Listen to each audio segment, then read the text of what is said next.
Ó dá ẹ jẹ́ kí n máa fi hàn kí n káàbọ̀ sápá ibi tá a wà yìí.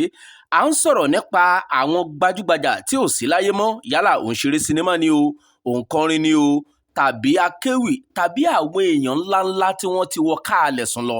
Olóṣèlú ń bẹ, olórin ń bẹ, òǹṣeré ń bẹ, àwọn oníṣẹ́ ọnà ń bẹ, akẹ́kọ̀ọ́, ọ̀mọ̀wé, àwọn dókítà àti bẹ́ẹ̀ bẹ́ẹ̀ àti bẹ́ẹ̀ bẹ́ẹ̀ lọ.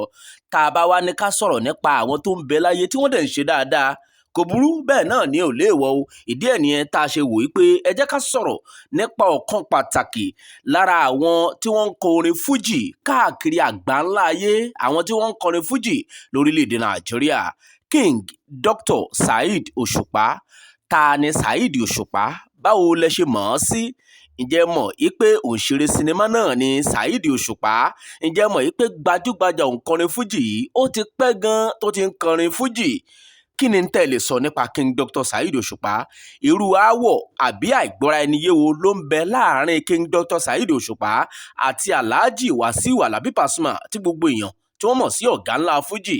Bó o ní tàwọn àti K1 The Ultimate ṣe jẹ́ nígbà tí Alhaji Dr. Sikiru Ayinde Barrister nígbà tí wọ́n ń bẹ láyé, ipa wo ni wọ́n kó nínú ìgbésí ayé King Dr. Saheed Osupa? Ǹjẹ́ mọ̀ pé ẹbí pàápàá ni wọ́n láti ayẹyẹ nílùú Ìbàdàn wá?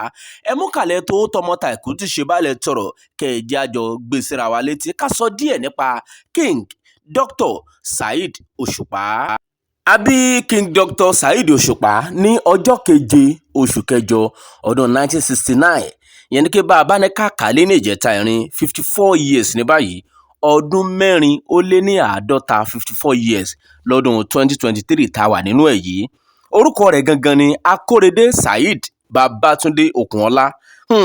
Ìlú Ìbàdàn ni Saheed Osupa ti wá o, ṣùgbọ́n ìpínlẹ̀ Èkó gangan ni wọ́n bí i sí. Wọ́n bí i ní August 7 1969 gẹ́gẹ́ bá a ṣe sọ sí ìpínlẹ̀ Èkó ní Mọ́sáfẹ́jọ́ ní ìlú kan tí wọ́n ń pè ní Ajégúnlẹ̀ ní ìpínlẹ̀ Èkó ní ọdún 54 sẹ́yìn, torí pé ọdún 2023 la wà nínú ẹ̀ yìí. Ǹjẹ́ kúkú mọ̀ pé fídíò yìí kọrin kése náà ló máa bẹ, torí ẹ̀ la ṣe ń sọ ọdún eléyìí tí à ń ṣe fídíò yìí gangan sí ayé gbọ́. Ìlú Ayẹyẹ tí ṣe ìlú Ìbàdàn tí ṣe olúùlú ìpínlẹ̀ Ọ̀yọ́ ẹni bàbá tó bí King Dr. Saheed Osupa ti wá o. Ìyá Saheed Osupa ẹni a mọ̀ sí òǹtajà arábìnrin Taibat Abẹ́ní Ọlátòkunbọ̀ Adélànwá aya Òkùnọlá. Bàbá tó bí Saheed Osupa ni Moshood Òkùnọlá, tó sì jẹ́ pé bàbá yìí náà olórin ni nígbà tó ń bẹ láyé, pàápàá nígbà tí ó ṣẹ̀ṣẹ̀ ń dìde bọ̀ lápá àgbà tí wọ́n ń bẹ lọ́dọ̀ lásìkò gbà wọn. Ọ̀rọ̀ ọjọ́ míì nù. King Dr. Saheed Osupa nígbà tí wọ́n bí ní kékeré ní ìpínlẹ̀ Èkó. Ṣẹ̀mọ̀ bó tiẹ̀ jẹ́ pé ọmọ bíbí ìlú Ìbàdàn ni, ṣùgbọ́n ìpínlẹ̀ Èkó náà bí sí gẹ́gẹ́ bá yìí sọ. Bọ́n ṣe ń lọ sí Ìbàdàn náà ń wá sẹ́kọ̀ọ́, wọ́n ń dúró lẹ́kọ̀ọ́, wọ́n ń lọ sí Ìbàdàn nígbà tó ń bẹ ní kékeré. Bó tiẹ̀ jẹ́ pé ó tètè kúrò ní àkàtà àwọn òbí ẹ̀, tó jẹ́ pé ọ̀pọ̀lọpọ̀ ìgbésí ayé rẹ̀ nígbà tó ń bẹ ní kékeré ọ̀dọ̀ àwọn àǹtí rẹ̀ ẹni ó ti gbé. Ǹjẹ́ mọ̀ pé bàbá tó bí King Dr. Saheed Osupa, ìyẹn alàgbà Moshood, late Moshood Òkùnọlá, ǹjẹ́ mọ̀ pé cousin ló jẹ́ sí late Dr. Sikiru Ayinde Barrister, ìyẹn Barrister wa eléyìí tó dolóògbé níjó ní. Cousin ni wọ́n ní Ayẹyẹ nílùú Ìbàdàn ní ìpínlẹ̀ Ọ̀yọ́, tó sì jẹ́ pé olórin ni bàbá Saheed Osupa náà nígbà tó ń bẹ láyé. Ṣùgbọ́n ọ̀pọ̀lọpọ̀ ọ̀rọ̀ yẹn ni ò fi bẹ́ẹ̀ já gbangba kó tó wá di pé Saheed Osupa gangan fúnra ẹ̀ ó wá ń sọ fáyé nígbà tó dàgbà tó di ní ńlá tán pé bàbá òun gan olórin ni. Kódà late Sikiru Ayinde Barrister wọ́n sọ pé lóòótọ́ ni, torí pé ẹ̀gbọ́n ẹni bàbá tó bí Saheed Osupa ni wọ́n jẹ́ sí Sikiru Ayinde Barrister, kọ́lọ́ ń bá wa délẹ̀ fún èèyàn rẹ̀. Ó dáa náà, ẹ jẹ́ ká wò ó. Ǹjẹ́ Saheed Osupa, King Dr. Saheed Osupa, ǹjẹ́ ó kàwé? King Dr. Saheed Osupa ó kàwé àti ìlú Ìbàdàn àti ìpínlẹ̀ Èkó. Kódà ó kàwé ní orílẹ̀-èdè Amẹ́ríkà. Amúwò Ọ̀dọ̀fin High School ní Saheed Osupa ló lọ o, tó sì jáde ńbẹ̀ lọ́dún 1987.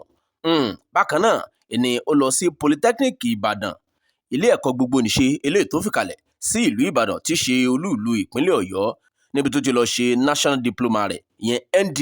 Ọdún 1992 ìní Saheed Osupa ló jáde business administration ìní ó lọ ṣe ní Polytechnic Ìbàdàn láyé ìgbà náà ọdún 1992 ló sì jáde.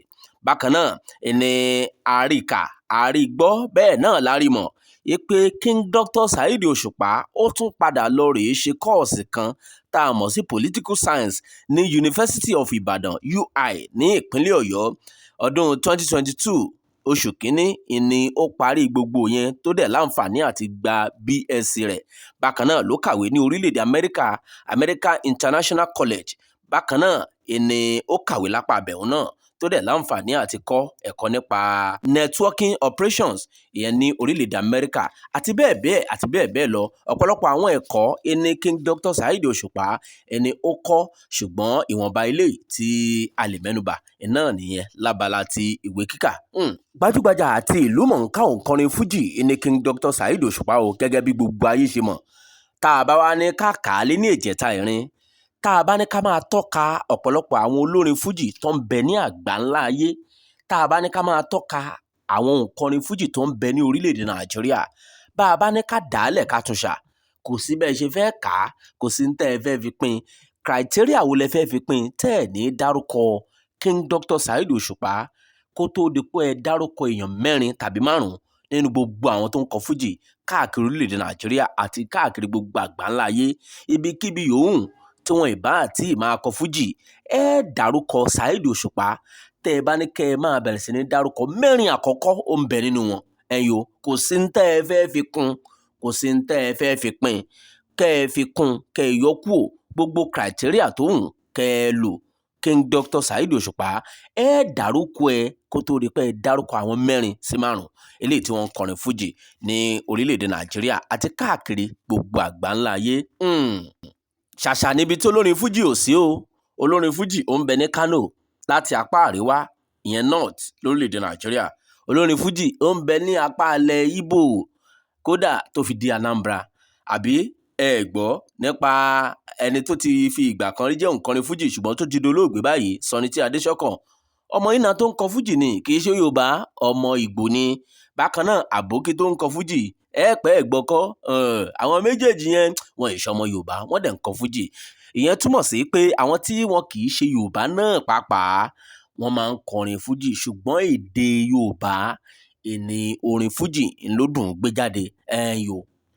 King Dr. Saheed Osupa ó bẹ̀rẹ̀ orin fújì kíkọ nígbà tí ó ń bẹ ní bí ọmọ ọdún 14 bíi 14 years old.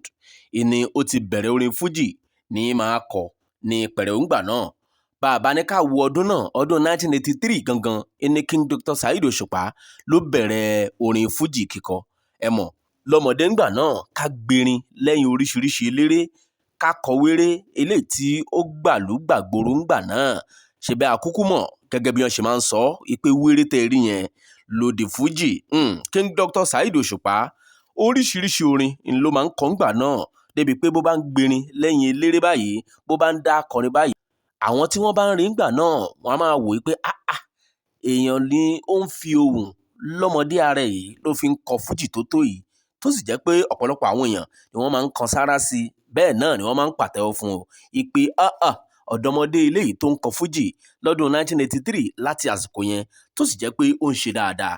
Nígbà tí King Dr. Saheed Osupa tó pé ẹni ọdún 23 23 years old, ìní ó kọ́kọ́ ṣe àwo orin rẹ̀ àkọ́kọ́ tá a mọ̀ sí Fuji Fadisco. Fuji Fadisco tá à ń sọ yìí ó jáde ní ọdún 1992. Ọdún 1992 tẹ́ẹ̀dẹ̀ rí yẹn, King Dr. Saheed Osupa ó ń bẹ ní ọmọ ọdún 23 gbà náà 23 years old. Fuji Fadisco ní orin àkọ́kọ́ tí King Dr. Saheed Osupa tó kọ́kọ́ ṣe ń gbà náà. Ẹ jẹ́ á bẹ̀rẹ̀ sí ní wá kà á lé ní tèrè jìtèrè káka díẹ̀ ń bẹ̀ kádákẹ́. Ǹjẹ́ ẹ mọ̀ pé àwo orin tí King Dr. Saheed Osupa tó ti ṣe ó ti lé ní 50, over 50 album ní King Dr. Saheed Osupa ló ti ṣe tó dẹ̀ gbé jáde. Ẹ jẹ́ á ka díẹ̀ ń bẹ̀. Ọdún 1992 la sọ pé Fuji Fadisco ló jáde, ẹ̀sìn yẹn lé ní. Fuji Blues ó jáde lọ́dún 1993. Fuji Demonstration ó jáde lọ́dún 1994. Master Blaster ọdún 1997 ló jáde. Stainless Fuji ọdún 1998 ló jáde. Fuji Boogie 1999 ló jáde. Shovel Solo ọdún 2000 2000 ìyẹn jáde. Unbeatable, London Delight, American Fuji, World Tour ọdún 2001 làwọn yẹn ni wọ́n jáde. Bó tiẹ̀ jẹ́ pé ọ̀pọ̀lọpọ̀ àwọn orin ọ̀hún náà ni àwọn míì nù wọn ńlá lè sọ ọdún tó jáde, ṣùgbọ́n àsìkò tó jáde gbogbo ayé náà ló kúkú mọ̀ bí irú orin bẹ́ẹ̀ bó ṣe rìn tó. Ebola Kade, Advice òun náà ó jáde. Bákan náà Ovation ó jáde ní ọdún 2003. Scores, Hot Shot ọdún 2004 ní Scores jáde. Hot Shot ọdún 2006 ló jáde. Orin kan náà ń bẹ tí wọ́n pè ní Authentic, King Dr. Saheed Osupa náà ló gbé jáde. Biggie Daddy, ǹjẹ́ 2003 kọ́ nìyẹn jáde.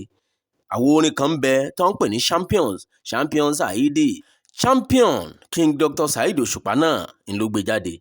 African Delight, àwọn orin tó jáde tó jẹ́ ti King Dr. Saheed Osupa ó pọ̀ lóníranran. African Delight 2004, àwọn orin Fuji Icon 2006 ló jáde.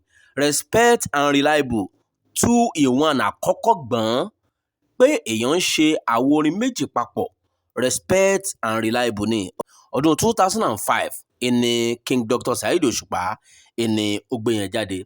Ẹ má gbàgbé American Fuji Slide New Edition ọdún 2002 làwọn yẹn ti jáde. Bákan náà ìní Endorsement lẹ́yìn gbogbo ọ̀rọ̀ ó jọba kò jọba a ṣe ń bọ̀ wá lórí yẹn náà. Ọdún 2007 ìní yẹn jáde. Bákan náà ìní Mr Music tó wá fi ọba lé gbogbo ẹ̀ lọ́dún 2009. Mẹ́rin lójú kan náà, 4-in-1 album Mr Music King Dr. Saheed Osupa ló gbé jáde lọ́dún 2009. A ti sọ̀rọ̀ nípa Authentic lẹ́ẹ̀kan. Marriage Affair, Vibration, Eurosplash, Time Factor, àwọn orin Impact, Turn by Turn, The Main Man, Capability, Tested and Trusted, Lord of Music, Transparency and Transformation, New Dawn 2-in-1 nìyẹn.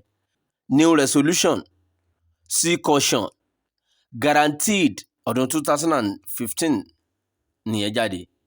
Non-Stop, àìmọye àwọn hip hop eléyìí tí King Dr. Saheed Osupa eléyìí tí wọ́n kọ. Àwọn hip hop yẹn náà pọ̀ ó, wọ́n tó bíi mélòó kan. Wọ́n kọ Vernacular, wọ́n kọ African Beauty, wọ́n kọ Wòmí, wọ́n kọ Lábọ́dán, Àbẹ̀kẹ́, Àwọn Tèmi àti bẹ́ẹ̀ bẹ́ẹ̀ lọ. Dynamism ọdún 2018 nìyẹn jáde. Integrity 2019 nìyẹn jáde. Ẹni Ọlọ́run, Permutation, Special Request, What Next, Diary, Direction, Power of Music, Fuji Template. Gbogbo orin tá a kà kalẹ̀ yìí ni ó jẹ́ ti King Dr. Saheed Osupa. Bẹ́ẹ̀ bá kà á ó ti lé ní 50 bíi 52-53 láti kà kalẹ̀ yẹn. Bẹ́ẹ̀ bá kà lé ní ìjẹta ìrìn kódà ó tún jù bẹ́ẹ̀ lọ tá a bá ní a ka àwọn hip hop eléyìí tí wọ́n gbé jáde, singles tí wọ́n gbé jáde ńgbà náà tá a bá ní ká kà á mọ̀. Ǹjẹ́ mọ̀ wípé King Dr. Saheed Osupa wọ́n ṣe orin fún àwọn olóṣèlú, wọ́n kọrin fún àwọn olóṣèlú, wọ́n kọrin fún Arẹ́gbẹ́ṣọlá, ẹni tó ti fi ìgbà kan rí jẹ́ gómìnà ní ìpínlẹ̀ Ọ̀ṣun, ẹni tó ti fi ìgbà kan rí jẹ́ alákòóso fún ọ̀rọ̀ abẹ́lé ní orílẹ̀-èdè Nàìjíríà. Rauf Arẹ́gbẹ́ṣọlá ó fẹ́ràn King Dr. Saheed Osupa púpọ̀. Kódà nígbà náà, nígbà tí Arẹ́gbẹ́ṣọlá tó jẹ́ gómìnà ìpínlẹ̀ Ọ̀ṣun, kò lè ṣe kó má gbọ́ orin King Dr. Saheed Osupa. Èyí tó fi ń yé wa pé àwọn olóṣèlú kan náà ń bẹ lórílẹ̀‐èdè Nàìjíríà yìí tó jẹ́ pé wọ́n fẹ́ràn King Dr. Saheed Osupa púpọ̀. King Dr. Saheed Osupa ó kọrin fún Jonathan nígbà yẹn, ó kọrin fún late Abiola Ajimobi, former governor Ọ̀yọ́ State tó ti dára àlẹ́ báyìí, ó kọrin fún Rashidi Ládọjà, ẹni tó ti fi ìgbà kan rí jẹ́ gómìnà ní ìpínlẹ̀ Ọ̀yọ́. Bákan náà ẹni ó kọrin fún onímọ̀ ẹ̀rọ Ṣèyí Mákindé tó jẹ́ gómìnà lọ́wọ́lọ́wọ́ báyìí ní ìpínlẹ̀ Ọ̀yọ́. Ọdún 2023 láwa o, Ṣèyí Mákindé sì ní gómìnà wọn ní ìpínlẹ̀ Ọ̀yọ́ báyìí lábẹ́ ẹgbẹ́ òṣèlú PDP. Nígbà tí Ṣèyí Mákindé kọ́kọ́ gbórí jáde ńgbà náà lábẹ́ ẹgbẹ́ òṣèlú SDP ńgbà náà kó tó wá di pé wọ́n pa kínní ọ̀hún papọ̀ kó tó wá di pé ó lọ lábẹ́ ẹgbẹ́ òṣèlú PDP. King Dr. Saheed Osupa ó kọrin fún ẹni tó ti fi ìgbà kan rí jẹ́ gómìnà ní ìpínlẹ̀ Ògùn, Sẹ́nẹ́tọ̀ Ìbíkúnlé Amósùn nígbà náà. Ẹ mọ̀ àsìkò campaign oríṣiríṣi àwọn olóṣèlú, oríṣiríṣi olórin ni wọ́n máa ń kọrin fún wọn, tó sì jẹ́ pé ọ̀pọ̀lọpọ̀ àwọn olórin yìí náà àsìkò táwọn náà tí wọ́n máa ń jẹ tọ̀ìtọ̀ wọn náà nìyẹn. King Dr. Saheed Osupa gbajúgbajà òǹkọrin fújì ni. Kí ni nǹkan míì tẹ́ tún lè sọ nípa gbajúgbajà òǹkọrin fújì yìí? Ọ̀nà méjì la máa pín àwọ̀ yìí sí, torí pé mo fẹ́ ká sọ̀rọ̀ nípa rivalry tó ń bẹ láàrin King Dr. Saheed Osupa àti Alhaji Wasiu Alabi Pasuma Wonder tí gbogbo wa mọ̀ sí ọ̀gá ńlá fújì. Ìgbà wo ni rivalry yẹn bẹ̀rẹ̀? Ìjẹ́ mọ̀ pé ọdún 1998 sí ọdún 1999 ìní àkọ́kọ́ gbọ́ tí èéfín kinní yẹn rú jáde tú pé Saheed Osupa kan ń bẹ àti Wasiu Alabi Pasuma kan náà ń bẹ, tó jẹ́ pé àwọn méjèèjì ń kọrin fújì, tó jẹ́ pé làásìgbò àìgbọ́ra ẹni yé òun dọ́gbọ́n bẹ́lẹ̀ díẹ̀díẹ̀ láàrin wọn, kó tó wá di pé àwọn olólùfẹ́ tá a mọ̀ sí fans, kó tó wá di pé wọ́n yé sí rẹpẹtẹ, kó tó wá débi tó dé lásìkò yìí. Wọ́n success náà kọ́kọ́ ń jà fúngbà náà kí wọ́n tó wá jà fún supremacy, èmi lọ̀gá ìwọ lọ̀gá, àìgbọ́ra ẹni yé lọ́dún 2007 ó ṣọba orin kò ṣọba orin. Ọ̀rọ̀ ń bọ̀ eléyìí tá a máa jọ bára wa sọ ní apá kejì ètò yìí. Ǹjẹ́ ẹ túmọ̀ yìí pé Saheed Osupa ọ̀pọ̀lọpọ̀ eré sinimá ènìyàn ti ṣe, mélòó lẹ́yìn lè kà nínú eré sinimá eléyìí tí King Dr. Saheed Osupa eléyìí tó ṣe? Ó mà pọ̀ gan-an, á kà fún yín, a dẹ̀ máa mú wá fún yín léní tere èjì tere. Ẹ jẹ́ á lọ sí abala kejì ìfitónilétí yìí, ìfitónilétí tó gáyàtà tó ṣe dáadáa ni o, nípa King Dr. Saheed Osupa.